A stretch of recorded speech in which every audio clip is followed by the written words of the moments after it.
Olá pessoas, esse é outro vídeo meu aqui na internet e no vídeo de hoje então vamos começar as nossas discussões aqui sobre os irmãos Karamazov. Caso você tenha caído de paraquedas aqui neste vídeo, olá, o meu nome é Nicolas e hoje então vamos falar um pouquinho sobre a primeira parte deste romance do Dostoiévski. Então caso você aí queira participar conosco, fique à vontade, tire aí o seu livrinho da estante e vamos começar. Eu vou deixar lá embaixo o link para um cronograma onde você pode ver certinho como é que nós vamos aqui nos organizar ao longo dessa leitura, enfim. Tal qual acontece lá em romances como, por exemplo, deixe-me pegá-los aqui, O Crime e Castigo, que a gente também já fez uma leitura coletiva e o link para a playlist vai estar lá embaixo. E romances como aqui Os Demônios, que eu já li já faz acho que uns 2 ou 3 anos, e que já tem 2 vídeos aqui nesse canal, mas eu pretendo fazer um terceiro ainda. Mas enfim, tal qual nesses 2 romances, aqui nos Irmãos Karamazov, o que o Dostoiévski faz é nos introduzir em uma história que apresenta desde o início uma crise. Quando a gente pensa que no Crime e Castigo, trata-se de uma crise moral por conta lá do crime do Raskolnikov. Quando a gente pensa aqui nos Demônios, trata-se de uma crise social, quando a gente pensa nas ações do grupo nihilista aqui, que vai, enfim, botar o terror aqui nessa cidadezinha, digamos. E quando a gente pensa na crise aqui dos irmãos Karamazov, trata-se de uma crise familiar. E é justamente por nós já sermos inseridos ali neste romance, que desde o início apresenta para o leitor essa crise, que justamente por apresentar essa crise desde o início, nós vamos acompanhando a evolução dessas personagens de uma maneira muito rápida. Então elas evoluem em um curto período de tempo. Coisa que não acontece, por exemplo, quando a gente pensa em caras como lá o Tolstói, né? Se você pega o Guerra e Paz, é um livro que ele compreende uma grande quantidade de tempo e daí é a partir dessa grande extensão de tempo que a gente vai vendo aqueles personagens se modificando, evoluindo, aquela coisa toda. Aqui não acontece isso. Aqui as ações elas acontecem em um período de tempo muito curto e isso se dá sobretudo por conta dessa situação de crise pela qual esses personagens estão passando. Então, o núcleo a partir do qual se organizam essas personagens se mantém sempre o mesmo, mas ele vai se expandindo conforme o livro avança. Novamente fazendo um paralelo lá com o Tolstói, se você pega, por exemplo, o Ana Karenina, você tem duas histórias ali que vão correndo em paralelo. Se você pega lá o Guerra e Paz, a mesma coisa. Você tem os Rostov e você tem aqueles outros caras que eu esqueci o nome. Mas enfim, então perceba que são 2 núcleos diferentes que por vezes se encontram. Aqui, nestes livros do Dostoiévski, não é isso que acontece. O núcleo se mantém mesmo, sempre o mesmo, e é a partir deste núcleo dramático que vão se desenvolver ali todas as ações do romance. O grande ponto alto, na minha opinião, na literatura do Dostoiévski, pensando nessa questão, é talvez o modo como ele constrói essas personagens que vão aos poucos se complexificando à medida em que todas essas ações vão ganhando uma dimensão muito mais simbólica do que objetiva propriamente dita. E daí aqui eu vou dar um exemplo para vocês. Lembra-se lá de quando nós estávamos conversando aqui sobre o Raskolnikov do Crime e Castigo? Pois é, eu não sei se você se lembra, mas lá pelas tantas aqui neste romance, o personagem central aqui, que é o Raskolnikov, ele se compara com o Napoleão. E daí o interesse do romance é mostrar a contradição entre as condições e as intenções desse personagem. Porque por mais que ele tenha a intenção de ser de fato uma pessoa semelhante ali ao Napoleão, não é isso que acontece porque ele não tem condições econômicas e nem morais para sê-lo. Muito bem. Só que aí nós temos o seguinte dado. Quando o Raskolnikov vai e faz essa comparação, ao fazer essa comparação, o crime do Raskolnikov aqui, ele ganha uma dimensão muito mais simbólica do que objetiva. Ou seja, o que ele matou não foi mais uma velhinha no início do romance. Isso não é spoiler, porque isso está logo na primeira parte do romance, tá? Mas enfim, ele não matou alguém por dinheiro. Ele não matou alguém porque ele estava necessitado. Não, ele matou alguém porque ele podia.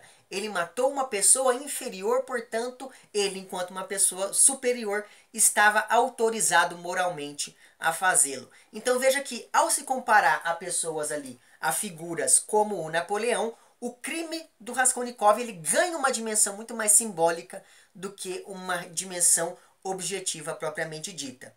A mesma coisa vai acontecer aqui quando a gente pensa nessas personagens de Os Irmãos Karamazov, porque cada personagem vai aos poucos deixando de ser um tipo social e vai ganhando dimensões simbólicas ao se aprofundarem cada vez mais a cada monólogo que elas vão empreendendo aqui ao longo do romance. Mas enfim, do ponto de vista estrutural, esse daqui ele é um romance bem mais simples do que o Crime e Castigo, bem mais simples do que Os Demônios, bem mais simples do que, deixa eu pensar, O Adolescente, que é outro dos grandes romances aqui do Dostoiévski. Sobre o Idiota eu não vou comentar porque eu ainda não li. Mas enfim. Então, do ponto de vista estrutural, trata-se de um romance muito estruturalmente simples quando a gente compara com esses anteriores, justamente porque, ao contrário dos outros livros, né, aqui nós temos 5 personagens principais. Então, o que o autor vai fazer aqui é ir narrando as histórias desses 5 personagens principais de maneira individual, o que vai criar ali um suspense no leitor, sem precisar criar aquelas tramas cheias de reviravoltas, aquelas tramas rocambolescas. Então, tanto é assim que todos os eventos que vão aqui, todos os eventos desse livro, eles se resumem basicamente a um único núcleo de tensão, que é a briga entre o pai e um dos filhos, né, e o filho mais velho, por causa de uma mulher e por causa de dinheiro. E é justamente por conta disso que não existe aqui um contraste forte entre essas personagens. Meu Deus, eu levei um susto desgraçado agora porque o gato pulou ali na janela. Eu pensei que fosse uma pessoa. Ai, enfim. Nossa senhora, me deu até calor aqui agora esse susto que esse gato me deu. Ai, Jesus Cristo. Então, como eu estava falando para vocês, é justamente por haver nesse livro apenas um núcleo tensivo que não existe entre as personagens um contraste muito grande. Então, ao longo das nossas discussões aqui, eu vou tentar mostrar como é que esses personagens, de certo modo, eles se espelham uns aos outros. Mas, enfim. Então, perceba que, só por essa minha introdução, eu acho que você já deve ter notado que um dos grandes temas do livro vai ser justamente a falência da família. O que já havia aparecido no romance anterior, que é lá O Adolescente, para o qual eu preciso fazer vídeo, e foi bom ter falado nele agora. Mas enfim, então no Adolescente você também tem ali essa rusga entre pai e filho por conta de uma moça. Então veja que é um mote que ele vai se repetir aqui nos Irmãos Karamazov, ainda que aqui ele ganhe uma dimensão muito mais filosófica do que econômica quando a gente pensa na comparação aqui entre esses dois romances.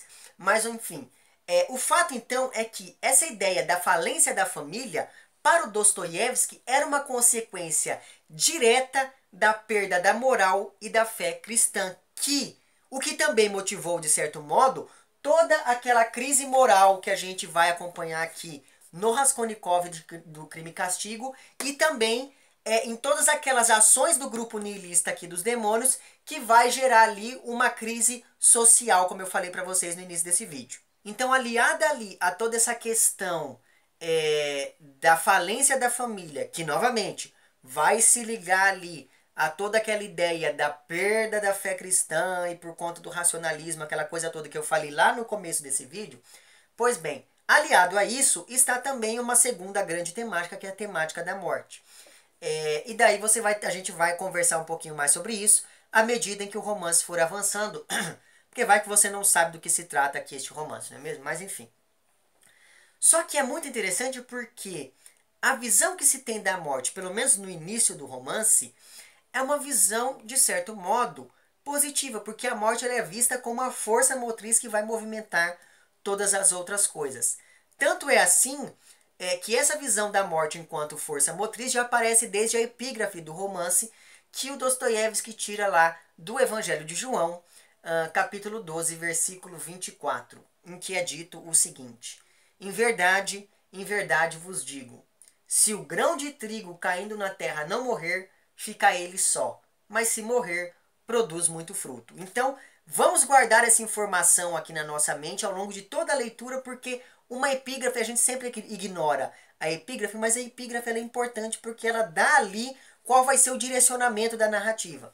Mas enfim, outra coisa que a gente não pode de maneira nenhuma ignorar é a nota do autor, que vai teoricamente preceder aqui o romance, porque afinal de contas ela vem aqui antes da primeira parte.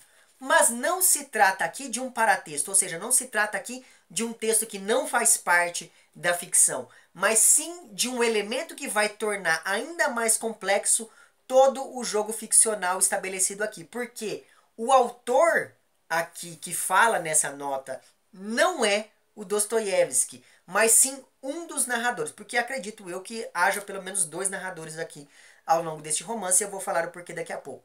Então, um destes narradores é que vai assumir a autoria do livro de modo a torná-lo mais verossímil. E essa ideia de verossimilhança fica ainda mais em evidência porque nós temos aqui um narrador que ele vai se colocar quase como que uma testemunha de algumas das ações aqui deste romance. Porque ao longo de todo o livro ele vai falar em determinados momentos. Ah, porque a nossa vila era uma vila muito pacata, o nosso mosteiro era um mosteiro de pessoas decentes, e esse tipo de coisa, o que faz com que a gente pense que ele presenciou alguns daqueles eventos ali, ou pelo menos ele foi testemunha, nem que seja auditiva, de alguns desses acontecimentos que vão aqui permear todo o romance. Mas enfim, isso já havia sido feito pelo Dostoiévski quando a gente pensa, por exemplo, no narrador aqui de Os Demônios, né? O narrador aqui dos Demônios é um narrador testemunha. Tem vários momentos ali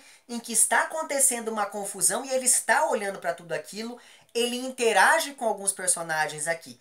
Então este narrador aqui dos Irmãos Karamazov, ele se assemelha bastante ao narrador aqui de Os Demônios. Mas enfim, então nós temos este primeiro narrador, que é um narrador testemunha, e que justamente por isso vai ser responsável por uma narrativa mais expositiva, mas nós temos também aqui um narrador autor que vai, de certo modo, ser responsável por uma narrativa mais dramática. Então sempre quando a gente tem ali aqueles monólogos dos personagens, quando a gente tem aqueles pensamentos que vão sendo desenvolvidos por eles ao longo de todo o livro, aí entra em ação esse outro narrador, que não é esse narrador testemunha, mas sim um narrador que está urdindo o texto, que ele sabe manejar muito bem as palavras, e justamente por conta disso é que a gente vai acompanhando esse deslocamento desses personagens ao longo de todo o romance. Só que, apesar de nós termos aqui essa duplicidade narrativa, ambos os narradores, eles são muito simples do ponto de vista estrutural e mesmo literário, quando a gente for comparar com outros grandes narradores da literatura. Por quê? Várias vezes esses narradores eles são extremamente tateantes, elusivos, eles não têm certeza do que eles estão falando. Vários momentos, eu ouvi dizer isso, mas eu não sei se isso está certo, enfim.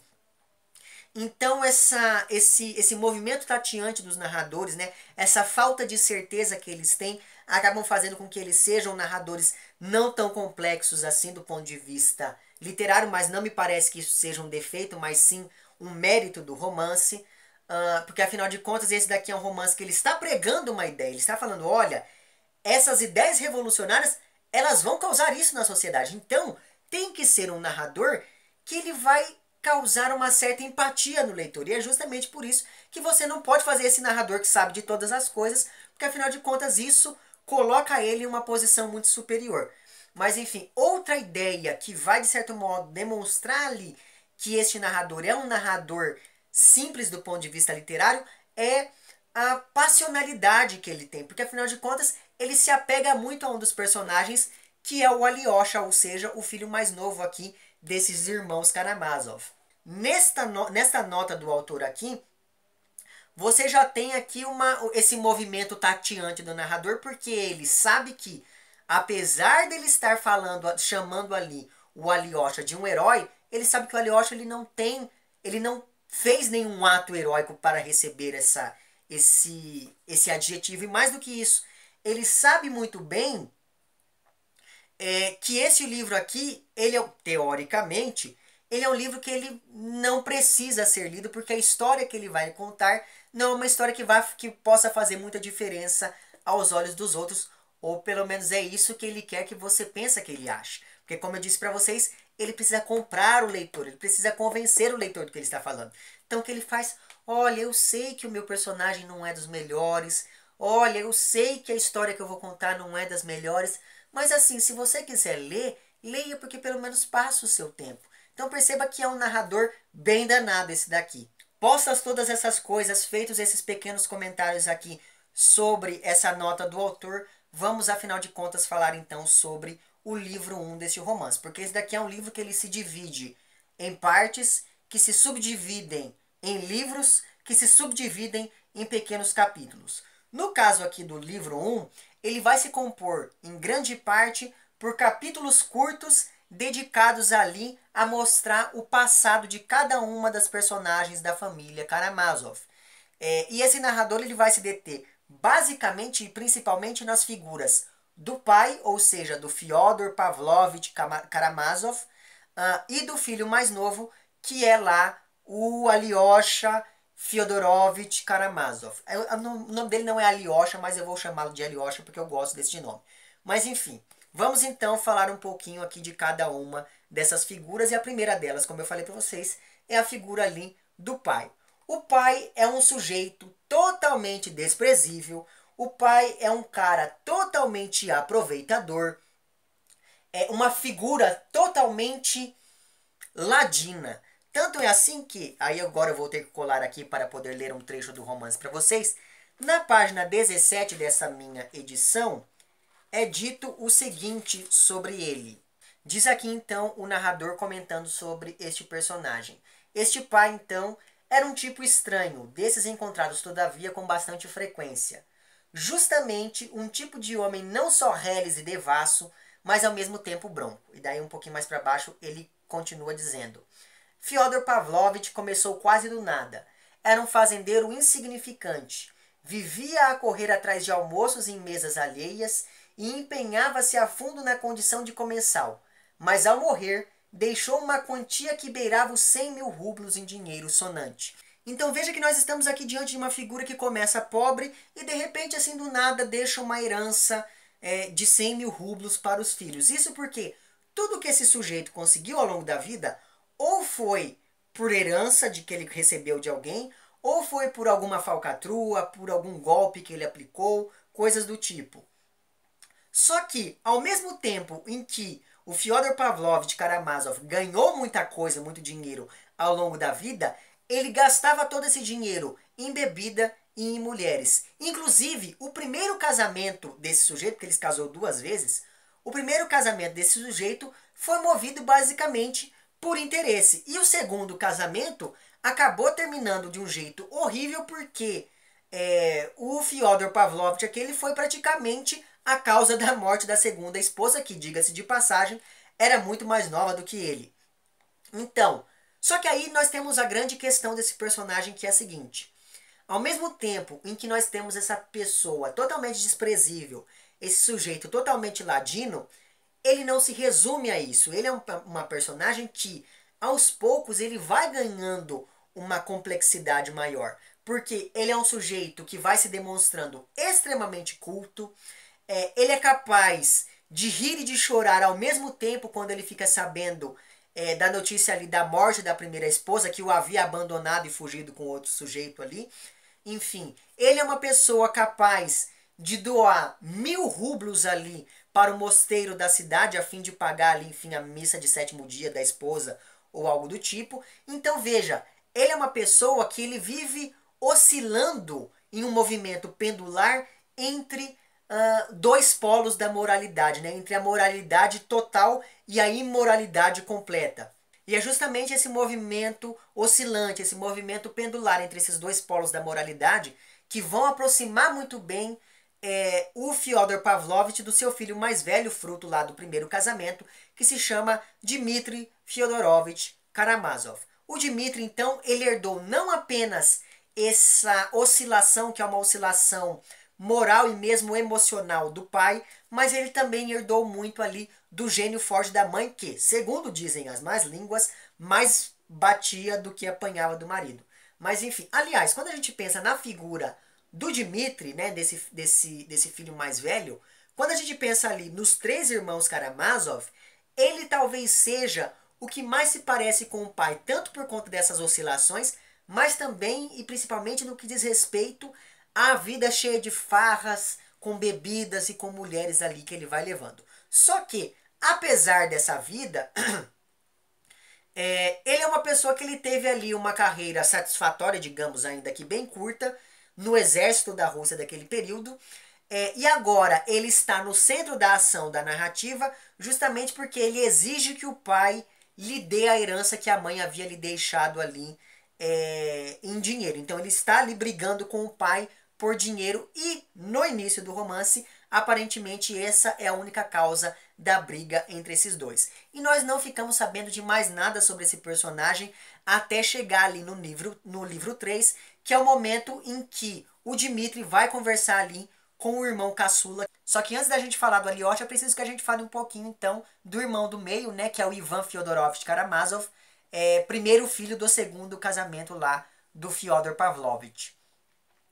O Ivan Karamazov, ele é o típico personagem estudante intelectual ali do Dostoiévski, né, dentro da obra do Dostoiévski. Ele é uma pessoa totalmente reservada justamente por conta dessa sua intelectualidade, digamos, e ele é um simpatizante assim ferrenho de todas aquelas ideias progressistas, de todas aquelas ideias populistas que estavam florescendo no momento em que essa narrativa acontece. E a grande questão desse personagem ao longo de todo o livro é pensar na possibilidade de transformar o mundo em um verdadeiro paraíso tipicamente cristão, em que todos os homens fossem tratados de maneira justa e igualitária, sem, contudo, acreditar em Cristo. E é justamente daí que vem a aproximação do Ivan com o socialismo. Tanto é assim que na página 46 dessa minha edição aqui, o narrador ele vai fazer um comentário muito interessante